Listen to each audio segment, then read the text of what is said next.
Before we start this video, I've really got to give respect to Simu Liu from going from Twitter troll to actually like a real superhero. So I thought I would use his Twitter predicting the future to do some good— oh god damn it! Hey there everyone, Mr. Chicken Movies here, welcome back to another video, and today we are going to be reviewing Shang-Chi and the Legend of the Ten Rings, and this is directed by Destin Daniel Cretton, and it's the newest film in the Marvel Cinematic Universe, and honestly, it doesn't feel like that. This is the freshest feeling MCU film we've had since probably the first Guardians of the Galaxy movie. This just felt like a breath of fresh air, and it stands wholly on its own from the rest of the MCU, with aside from a couple of jokes here and there. But yeah, this movie is a genuinely great standalone film, and I think a lot of the reason behind that is because of our protagonist. I think Shang-Chi himself is a very welcome addition to the MCU. I think Simu Liu gives a really good performance in this movie. You can tell he's very committed to all the action scenes, and he also has a really charming presence in the movie. There's also a heavy amount of flashbacks that appear in this movie that really develop his character out. They were sprinkled in there quite nicely, and I feel like they very well developed his character out. As well as that, they just have a lot of focus on him as a person before he gets into this whole world, which is just so refreshing, really. By the time the film properly starts with an amazing action set piece on a bus, I was really invested in it, and I really like most of the storytelling in this film. As well as some of the other characters, I think we have one of the most layered MCU villains we've had in a while in this movie. I really liked Awkwafina in the film as well. I think she made for a great side character, and I liked that they're, for once, a male and female character who aren't really romantically involved with each other. I really appreciated that. But like I said, the strength of this movie really is the action scenes, and I feel like when it comes to hand-to-hand combat, this is easily the best we have had in the MCU. And that's saying a lot, because I think a lot of them have some great action sequences, but in Shang-Chi, all the kung fu stuff is fantastic. All the stunt work and the choreography, this stuff, to put things simply, is thrilling. And as well as that, the execution of these action sequences, they're using a lot of very good set pieces here. And thankfully, we are using some very wide camera angles, a lot of one takes at some point. And I like that. Please do that with your action movies. The last two films I have seen in cinemas are Snake Eyes, don't ask me why I've seen that, and Shang-Chi. And the biggest difference I have between them is both of them had the promise of being these martial art films. The difference is Shang-Chi is a better one because the director actually let us see the martial arts. I don't know if the choreography is good in Snake Eyes because it was so shaky and so quick cut that it was actually kind of impossible for me to tell what was going on in these sequences. In Shang-Chi, I know it had some amazing action set pieces, and for that I've got to give it a load of credit. Thematically, I think this film is really well done as well. There are a couple of hiccups here and there, but I'll talk about them a little bit later when I go into the problems I have with this movie. But yeah, the themes are really done as well, in particular the relationship with Shang-Chi and his father.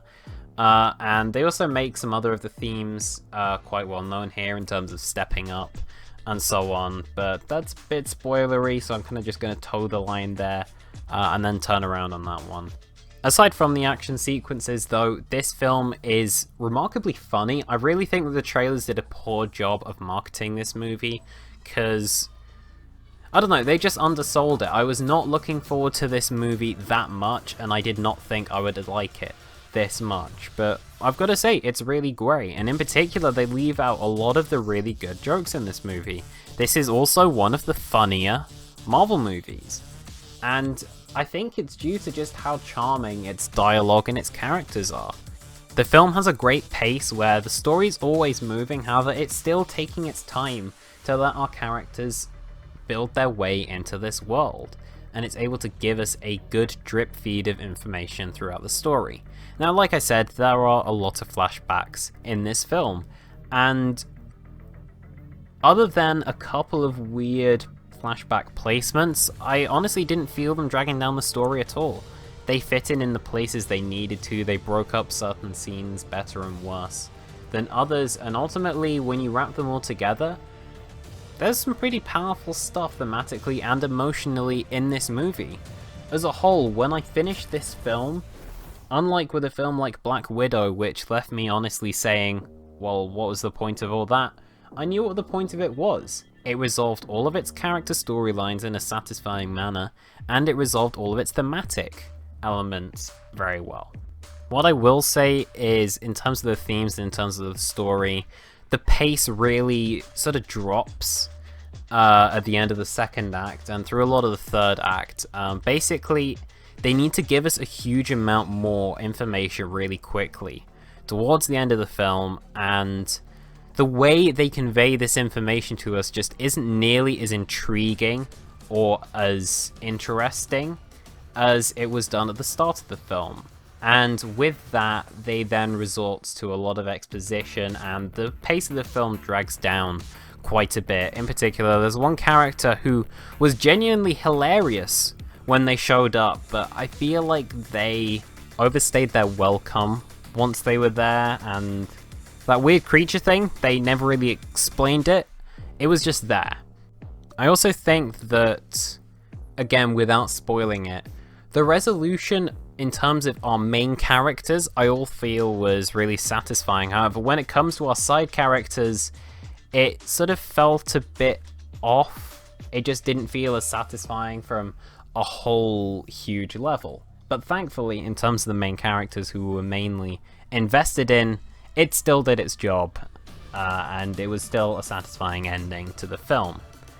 And ultimately, I think the main reason why the third act felt so much slower to me is, one, because of how good the pacing in the first two acts was, and two, I also really needed to pee throughout the third act. That might have had something to do with it. Not gonna lie, I did, as soon as the credits started, go for a pee and then come back to see the after credit scene. So that might have had something to do with it, I don't know. A couple of other general things I want to talk about. I feel like, as always with these Marvel movies, the visual effects are great. I think a lot of the production design and a lot of the CGI designs are also really good in this movie. This is a really colourful film with a lot of really nice inspiration behind it. I really like the soundtrack of this movie, although, again, not to hate on the third act of this movie, but I feel like in the third act, it loses those elements of the soundtrack. They just become less and less common and replaces them more with sort of generic Marvel movie music, which just, let's face it, isn't as good as the soundtrack was at the start.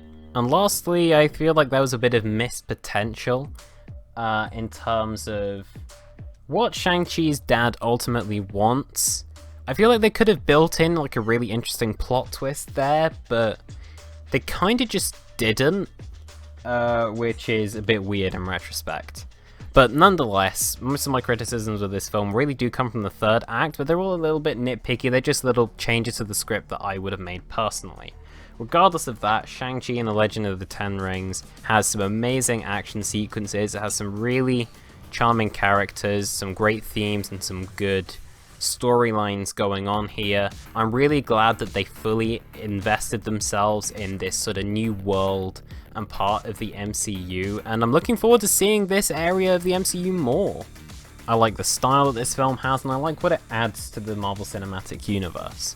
Ultimately, it's just one hell of a movie. It's exciting, it's funny, and it's entertaining. And I'm gonna give this one an 8 out of 10. Thank you everyone for watching. I hope you guys enjoyed this video. If you did, be sure to comment down below what you think of this movie, and also be sure to follow me on Twitter at MrChickenMovies. But for now, thank you very much for watching. Like I said, if you guys enjoyed this video, be sure to subscribe, like, and comment, and I will see you guys in the next video. Goodbye.